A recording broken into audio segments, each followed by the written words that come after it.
Audrey Racine est avec moi sur ce plateau. Bonsoir Audrey. Bonsoir. On va parler de ces manifestations très impressionnantes qui ont eu lieu ce week-end dans le Poitou contre ces fameuses méga-bassines. Pourquoi une telle opposition, Audrey, contre ces retenues d'eau? Alors déjà, une méga-bassine, c'est quoi et à quoi ça sert? On va commencer par le début. C'est une retenue d'eau, une immense piscine plastifiée qui peut faire entre 8 et 18 hectares. Alors pour ceux qui ne sont pas confortables avec les hectares, c'est entre 80 000 et 180 000 mètres carrés, c'est impressionnant. Son utilité, c'est de permettre de pallier aux périodes de sécheresse en été pour irriguer les champs. C'est-à-dire qu'on va stocker l'eau quand il y en a, entre novembre et mars, pour la redistribuer quand on en manque en été. Où est-ce qu'on prend cette eau? Vous allez regarder ce graphique, il y a 5 façons de faire pour alimenter des retenues. On peut d'abord pomper dans la nappe phréatique quand elle est remplie, pomper dans les rivières, faire des retenues collinaires, c'est-à-dire récupérer l'eau qui ruisselle des montagnes, dériver le cours d'une rivière ou faire tout simplement un barrage sur un cours d'eau.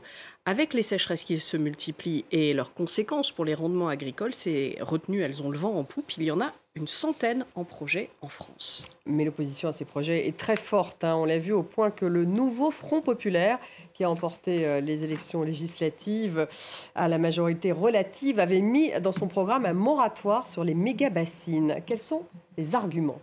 Alors, les arguments de ceux qui s'opposent, pour le dire rapidement, ce que les manifestants dénoncent, c'est un accaparement des ressources en eau par un petit groupe d'agriculteurs. Mais évidemment, c'est beaucoup plus complexe que ça. Avec le réchauffement climatique, la disponibilité en eau douce va diminuer pour les cultures.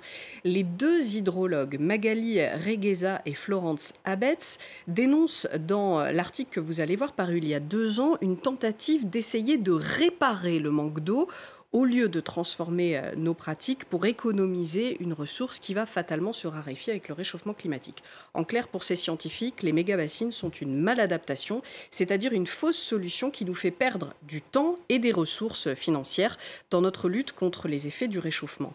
Mais la critique des 2 scientifiques va bien au-delà. Elle dénonce, c'est une évidence, la perte d'eau par évaporation. On sort de l'eau des nappes phréatiques où elle pourrait demeurer pour la stocker en surface où il y a une déperdition sous le soleil. De plus, une eau stagnante va perdre en qualité, des algues, des bactéries, micro-organismes vont s'y développer. Enfin, et c'est sans doute l'accusation la plus grave, les prélèvements pour les bassines peuvent augmenter la durée des sécheresses parce que si une sécheresse dure plusieurs années, eh bien les prélèvements seront supérieurs à la capacité de recharge des nappes phréatiques.